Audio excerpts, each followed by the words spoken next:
उभे राहू.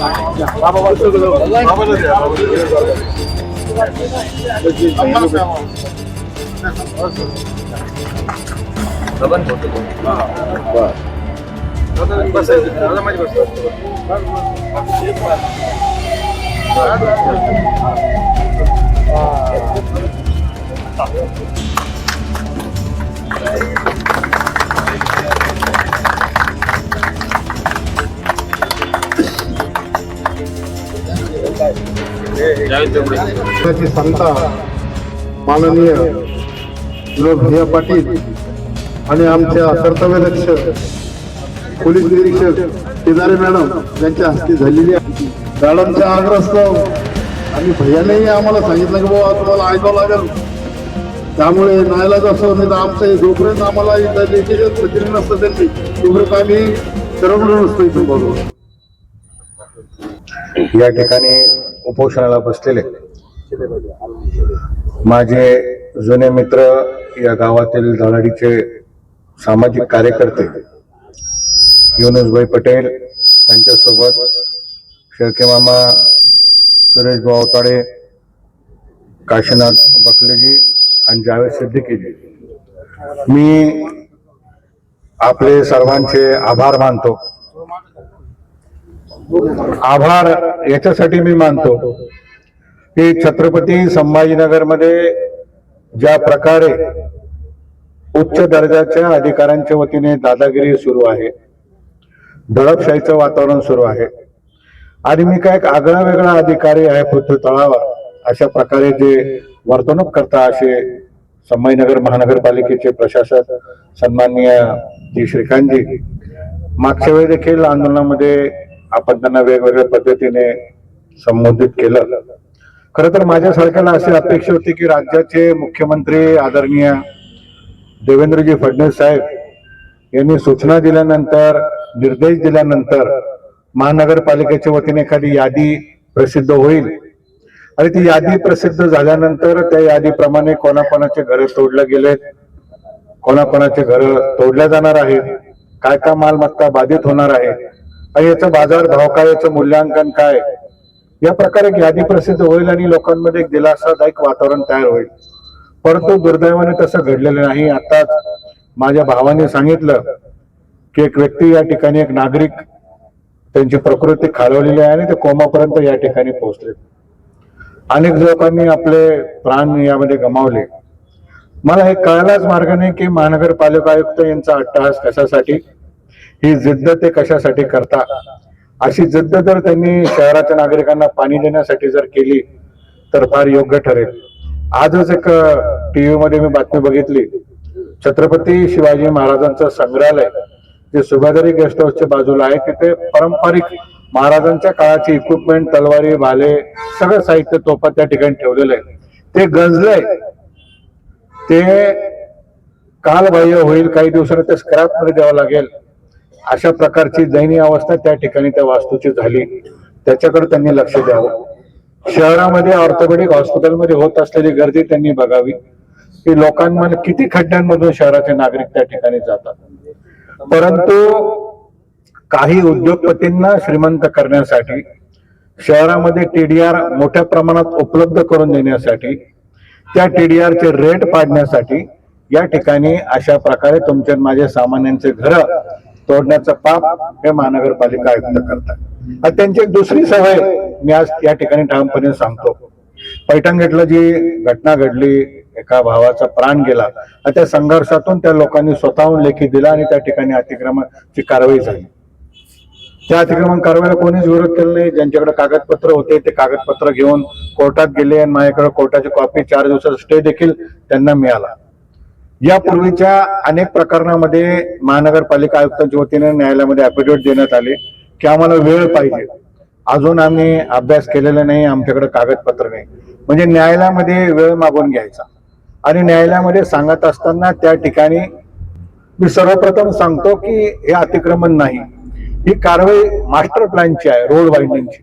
म्हणजे माझ्या घरासमोरचा रस्ता याची रुंदी वाढली, याच्यात माझी चूक नाही.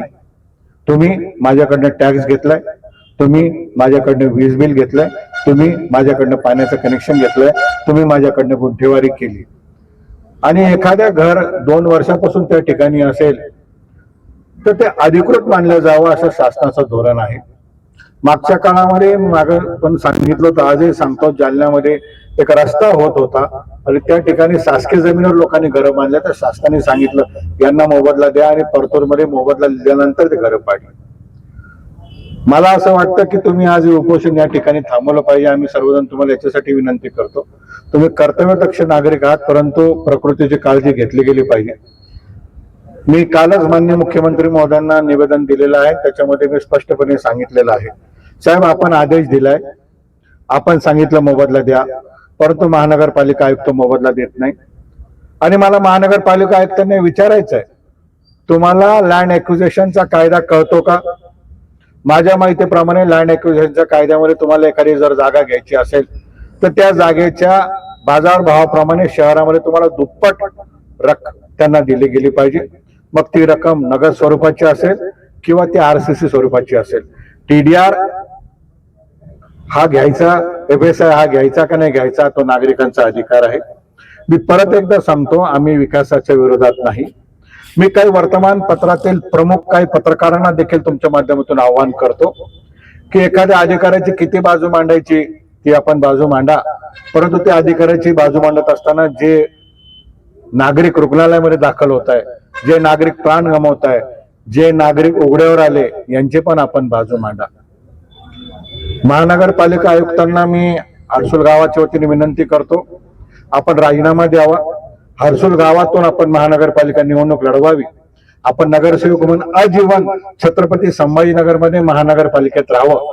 कारण तुम्हाला 4 वर्षापेक्षा अधिक काल झाला तुमच्या शहरातला काही जीव निघत नाही. आणि होय, मीच सांगितलं होतं, काल देखील माननीय मुख्यमंत्री महोदयांना मी बोललो, साहेब यांची बदली करू नका जोपर्यंत आम्हाला मोबदला मिळेल नाही. जोपर्यंत मला मोबदला मिळणार नाही, माझ्या नागरिकांच्या चेहऱ्यावर हसू येणार नाही, तोपर्यंत यांची बदली मी होऊन देणार नाही. तुम्ही जरी बदली केली तर मी न्यायालयात जाऊन यांच्या बदलीला स्थगिती आणेल. त्यामुळे मी त्यांच्या बदलीची मागणी करत नाही. आणि मला एक आठवण करून द्यायची की त्या दिवशी आम्ही त्यांच्या घराच्या बाहेर निदर्शन ठेवलं तर त्यांना राग आला, मेरे घर पे क्यों आए? अरे भाई, आप मेरे घर पे आ रहे हो, मेरे लोगों के घर पे आ रहे, तो आपके घर पे मैं नहीं आऊंगा क्या? येत्या 4 दिवसाच्या आत फक्त मी विनंती करतो, 4 दिवसाच्या आत जर तुम्ही यामध्ये कारवाई केली नाही, मोबदला देण्याची स्पष्टता दिली नाही, तर छत्रपती संभाजीनगरमध्ये कोपऱ्यात आम्ही आंदोलन सुरू करू. प्रत्येक ठिकाणी आम्ही उपोषण सुरू करू. आणि मी नागरिकांना आवाहन करतो, आपल्या सर्वांच्या माध्यमातून नागरिकांना आवाहन करतो, जे जे पक्ष तुमच्या दारामध्ये आता येत आहे की आम्हाला उभं राहायचंय, जे जे उमेदवार तुमच्या दारामध्ये येत आहे महानगरपालिकेवर उभं राहायचं, त्यांना बिलकुल दारात उभं करू नका.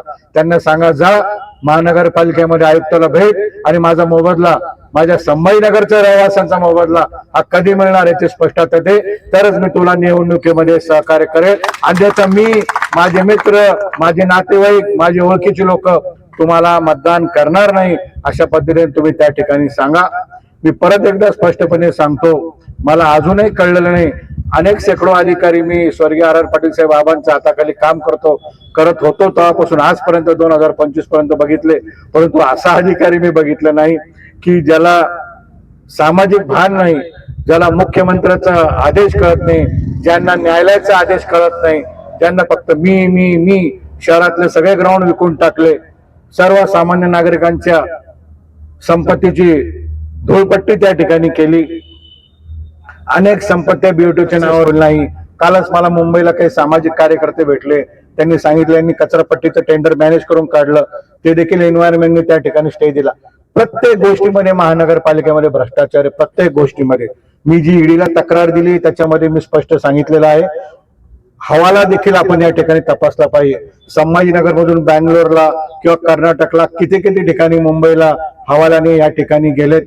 शहरामध्ये बिडकीन असेल, पैठण रोडवर असेल, किती स्कीम चालू आहे, त्याच्यामध्ये कोणत्या कोणत्या नातेवाईकाच्या नावावर कोणाकोणाची त्या ठिकाणी पार्टनरशिप आहेत हे देखील तपासलं पाहिजे. आणि त्याच बिल्डरला आणि त्याच लोकांना TDR देण्यासाठी या ठिकाणी हे केलं जात आहे. त्यामुळे मी आपल्याला सांगतो की आपल्याला विनंती करतो, आपण उपोषण सोडावं, या ठिकाणी आपलं कौतुक करावं तेवढं कमी आहे. कारण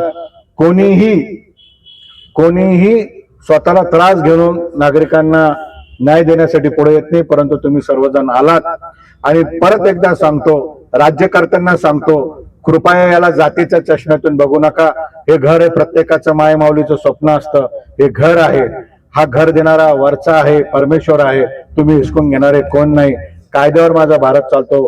भारतरत्न परमपूज्य डॉक्टर बाबासाहेब आंबेडकरांनी लिहिलेल्या घटनेप्रमाणे प्रत्येकाला तुम्हाला कायद्याने मोबदला द्यावा लागेल आणि ते मोबदला घेतल्याशिवाय आम्ही या ठिकाणी राहणार नाही. आणि मी विशेष आभार माननीय पोलीस आयुक्त, पूर्ण पोलीस प्रशासनाचे करतो. वेळोवेळी आम्हाला त्यांनी सहकार्य केलं. आम्ही देखील त्यांच्या शब्दांचा मान या ठिकाणी ठेवू. युनुस भाई यांना दुपारीच आम्ही सर्वांनी विनंती केली, परंतु त्यांनी आग्रह धरला की सर्वजण मिळून चर्चा करू, कारण गावाच्या लोकांसाठी मी बसतो, मी एकटा निर्णय कसा घेऊ, बरोबर ना. त्यामुळे सगळ्यांशी चर्चा झाली. मी हात जोडून विनंती करतो, तुम्ही या ठिकाणी हे उपोषण थांबवावं. आपण या सर्व फाईल्स वेगवेगळ्या वकिलांकडे दिलेल्या आहे. टप्प्याटप्प्याने आपण न्यायालयीन लढाई लढतोय. न्यायालयात आपण न्याय मिळवू आणि 4-5 दिवसामध्ये आपण जन आंदोलन याच्यामध्ये सुरू करू. निवडणूक महत्वाची नाही, आपल्याला नागरिकांचे जीव महत्वाचे आहे. आपण सर्वजण मिळून त्या ठिकाणी वाडावाडात आंदोलन सुरू करू. आणि सरकारने आपल्याला शब्द दिला आणि मला विश्वास आहे सरकार तो शब्द पाळेल. परत एकदा आपण शासनाला फॉलोअप घेऊ, माननीय मुख्यमंत्री महोदयांकडे फॉलोअप घेऊ, सगळ्यांना न्याय मिळवून देऊ, एवढी अपेक्षा मी या ठिकाणी करतो. एक सवाल ये है, मैंने आपका सवाल उनसे किया था माननीय कमिश्नर साहब से कि विनोद पाटिल बार बार नागरिकों के लिए आंदोलन कर रहे, तो उन्होंने स्पष्ट कहा कि आंदोलन से मुझे कोई फर्क नहीं पड़ता, मैं घर तोड़ने वाला हूँ हर एक के, जो भी इलीगल है। और मुबदले की रही बात, तो उसे कैसा देना है वो मैं देखूंगा, किसी के बोलने से मैं मुबदला नहीं दूंगा। बिल्कुल मत दीजिए। मेरे ख्याल से वो कोई अलग राज्य से आए होंगे, अलग राष्ट्र से आए होंगे, या उनको फिर यहाँ का लॉ नहीं पता होगा। अगर उन्होंने ऐसा बोला तो बहुत अच्छी बात है। आप वो बिल्कुल घर तोड़ सकते हैं, और उनमें हिम्मत होंगी तो तोड़ दे, और उनमें हिम्मत होंगी तो हाई कोर्ट में जाके बताए कि आपने कोर्ट में कहा था कि हम आपको सभी को पूरी फॉर्मेलिटी करेंगे, और हम बिना फॉर्मेलिटी लोगों के घर तोड़ रहे। आपने एफिडेविट दिया है कोर्ट में की सर्व गोष्टींचं पालन करून नियमित प्रमाणे कारवाई करून आम्ही घर तोडू। ही नियमित कारवाई आहे का?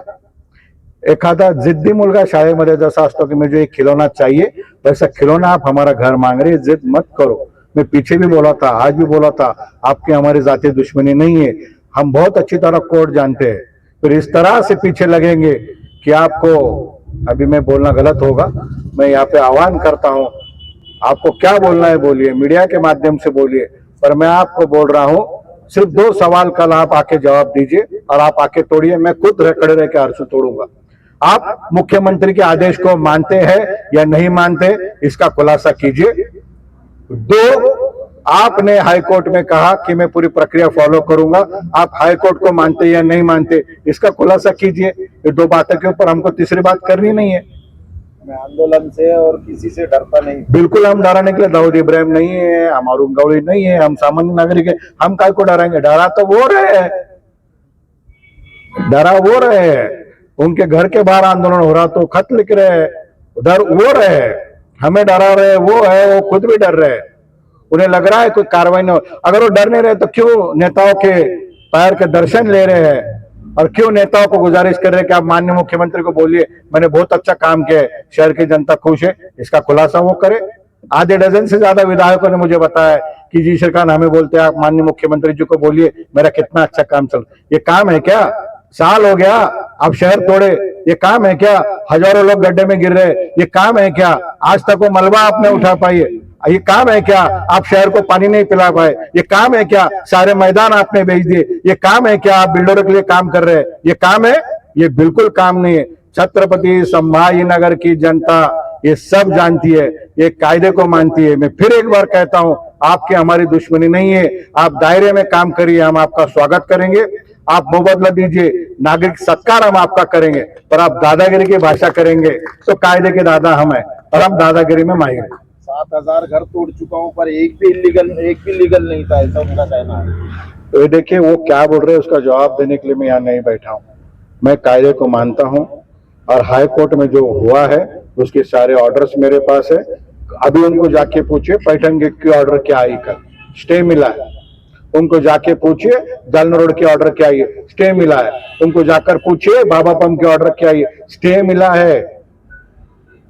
स्टे ये सब में राज्य सरकार को बता के आए हो ये क्या हो रहा है यहाँ पर। सिर्फ केंद्र सरकार से बजट लाके टेंडर निकालना है, कॉन्ट्रैक्टर उनके घर पे चक्कर मार रहे हैं। वो बोल रहे साहब आप हमको काम देने वाले थे, क्या हो गया, इसके लिए उन पे प्रेशर है। डेवलपमेंट की वो बात करें, हम उनका स्वागत करेंगे। क्या कहेंगे पटेल साहब, आज विनोद पाटिल साहब के हाथ से और प्रशासन के हाथ से आपने कुपोषण छोड़ा है, तो क्या डिमांड आपकी मंजूर हुई, क्या देखिए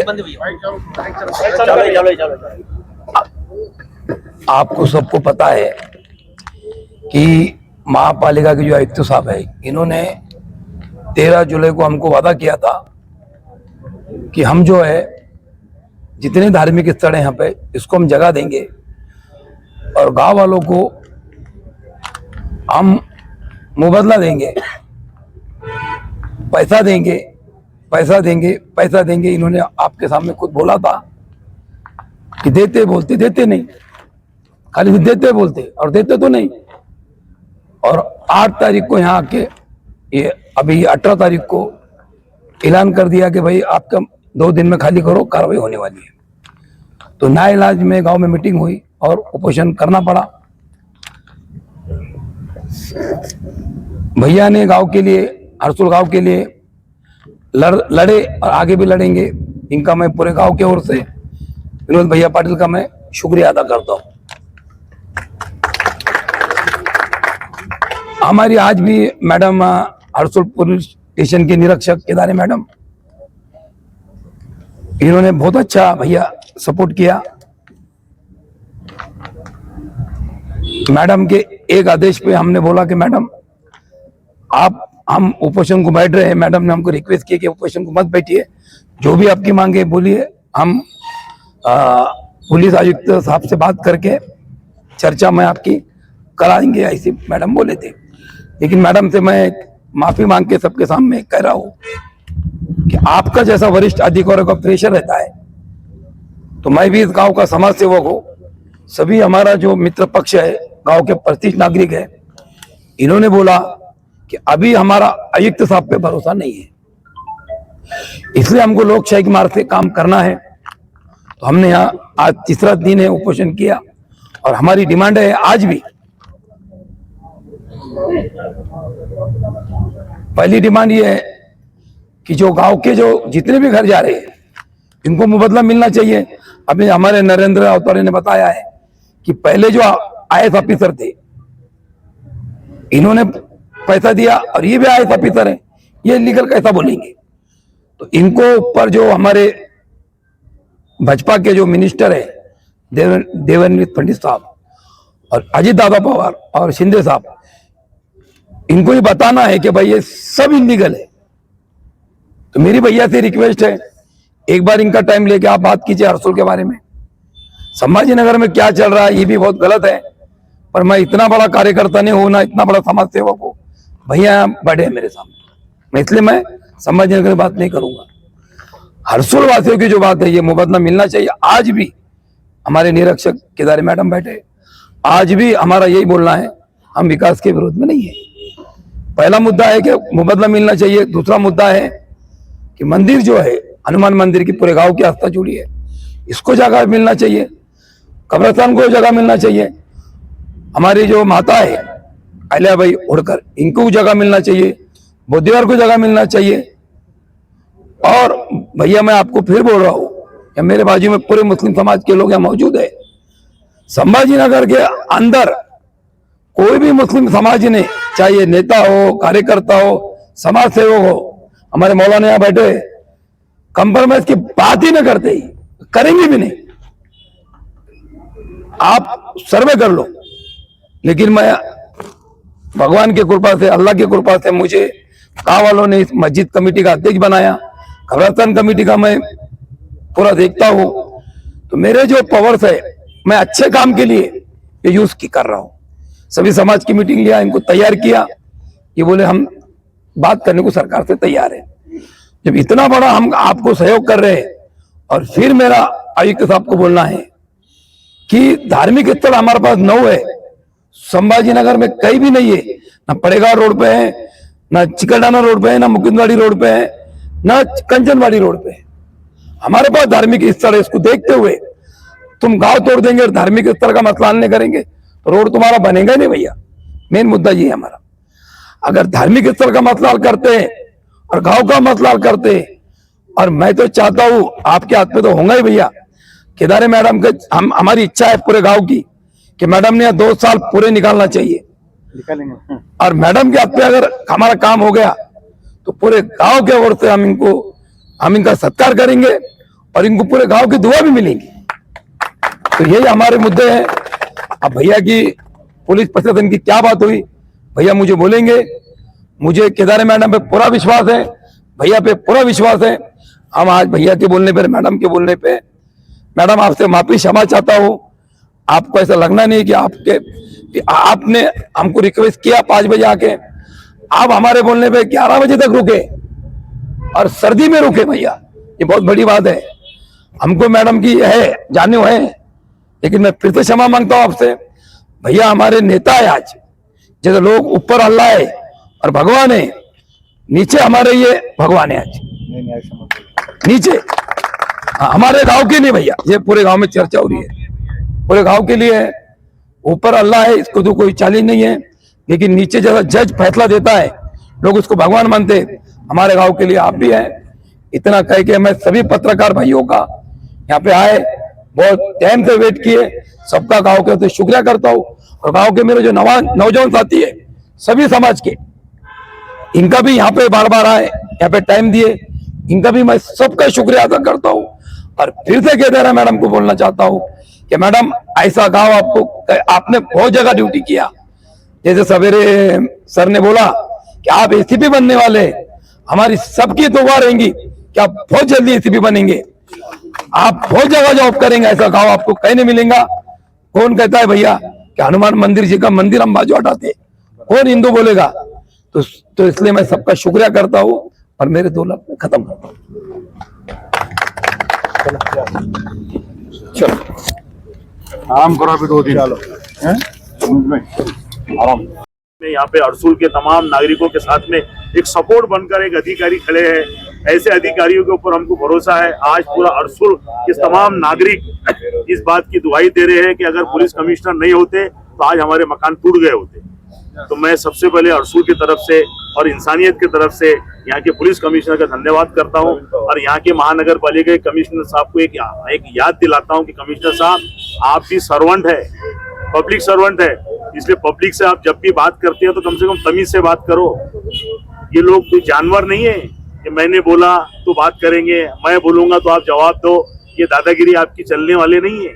कल को हाउस में आपको हम सवाल पूछेंगे कि शहर की सुरक्षा रक्षा के लिए और इनकी सुविधाओं के लिए कमिश्नर नियुक्त किया गया, दादागिरी करने के लिए नहीं किया गया। अगर यहाँ की जनता का सेटिस्फेक्शन नहीं होता है तो आप उनसे बात करो, उनसे समझाइश की बात करो। और जो रास्ता निकलता था पिछले टाइम जैसा मुआवजा मिला था, ये बार भी मुआवजा मिलना चाहिए। टीडीएस नहीं चाहिए यहाँ की जनता को। टीडीएस के नाम पे आप उनको पागल मत बनाओ। यहाँ पर ये लोगों को मुआवजा चाहिए। यहाँ मंदिर और मस्जिद और बाबा साहब के पुतले को लेकर भी लोग समावेश में समझाइश की बात कर रहे हैं कि हम बाजू सरकार लेंगे, लेकिन उसके सौंदर्यीकरण के लिए, उसकी सुरक्षा के लिए हमको जो मुआवजा लगता है वो हम लेंगे। और याद रखो कमिश्नर साहब, अरसूल के लिए, अरसूल के तमाम नागरिकों के लिए अकोला शहर से मैं आमदार करके हाउस के अंदर ही आवाज उठाऊंगा। जिस तरह आपने पैठन के अंदर अतिक्रमण तोड़ा और भी पैठन में, औरंगाबाद में कहाँ पे पैठन गेट पे जो आपने 125 दुकानें अनियमित तोड़ी गई, जानबूझकर लोगों की प्रॉपर्टी को वहां पे धक्का लगाया गया। और सेम घटना वहां तो अतिक्रमण के नाम पे आपने तोड़ा, यहाँ तो आप तो अतिक्रमण भी नहीं। ये दादागिरी लोकशाही में नहीं चलेंगी। बाबा साहब का संविधान अभी जिंदा है और हम सब लोग अभी जिंदा लोग हैं, हम आवाज उठाएंगे। ये बात आपने याद रखना। मुख्यमंत्री को खुश करने के लिए काम किया जा रहा है, पालक मंत्री को अतिक्रमण के लिए। बिल्कुल सही बात है। अभी मैं डिप्टी कमिश्नर, क्या नाम है उनका, रंजीत पाटिल के चेंबर से उठ के आ रहा हूँ। उन्होंने ये बोले कि भाई मुख्यमंत्री साहब जब आए थे और पालक मंत्री साहब बहुत नाराज थे, उनकी नाराजगी को देखने के लिए, हमको खुश करने के लिए अतिक्रमण हमको उठाना पड़ रहा, हम पे बहुत दबाव है। वो अधिकारी ने एक्सेप्ट किया कि हम पे दबाव है कि वो मुख्यमंत्री साहब नाराज हो गए, इसलिए हम अतिक्रमण यहाँ उठा रहे हैं। मुझे पता नहीं वो अधिकारी कितनी सच्चाई से बात कर रहा है। अगर वो सच है तो ये बड़ी शर्म की बात है। मुख्यमंत्री नाराज हो गए इसलिए अतिक्रमण उठेंगे? अरे मुख्यमंत्री इसलिए होते हैं कि जिनके घर टूट रहे हैं, घरकुल के माध्यम से उनको घर मिलने चाहिए। जो बेरोजगार है उनको रोजगार मिलना चाहिए। पैठन गेट के ऊपर 125 दुकानें तोड़ के यहाँ के कमिश्नर ने क्या सिद्ध किया? आज 7,000 लोग बेरोजगार हो गए। वो लोग कहाँ जाएंगे, क्या करेंगे? ये गलत बात है। ये लोकशाही में हम बर्दाश्त नहीं करेंगे। जनहित में जो भी आंदोलन बनता, हमें आंदोलन में सहभागी होकर इस शहर के लिए जब भी जितनी आवाज उठाना पड़ेगा, मैं नागपुर अधिवेशन में आवाज उठाऊंगा। सर, एक सीनियर जिम्मेदार, बिल्कुल मैं उनकी बात का निषेध करता हूँ। और क्या आपको नहीं लगता कि ये जनादेश का अपमान है? बिल्कुल ये जनादेश का अपमान है। लोकशाही पूरी खत्म हो गई। यहाँ के अधिकारी इतने सर चढ़ के बात कर रहे हैं कि यहाँ के जो टैक्स धारक है, जिनके भरोसे उनकी तनख्वाह मिलती है, वो टैक्स धारक को बोलते हैं कि मैंने तुमसे बात करने के लिए नहीं कहा, तुम खामोश बैठो। ये अधिकारी को ये तरीका है बात करने? सर, 8 तारीख को अधिवेशन है, क्या कहेंगे आप? उसमें क्या आवाज उठाएंगे आप? 8 तारीख को अगर अरसूल के लोगों की समस्या हल नहीं होती है तो मैं कांग्रेस पार्टी का विधायक साजिद खान पठान पूरी तरह वहां के अध्यक्ष को ये अपील करूंगा कि मुझे इस विषय पे बात कर दीजिए। अब दादागिरी तो इतनी है कि हम विपक्ष में इतने कम लोग बचे हैं कि वहां पे सभापति हमको बोलने का भी मौका नहीं देते। लेकिन जैसा भी होगा, जितना भी होगा, मैं पुरजोर तरीके से यहाँ की आवाज उठाऊंगा। क्योंकि मेरा मानना ऐसा है कि कर्म करोगे कर्म करेंगे, सितम करोगे सितम करेंगे। हम आदमी है तुम्हारे जैसे, जो तुम करोगे वो हम करेंगे। Thank you.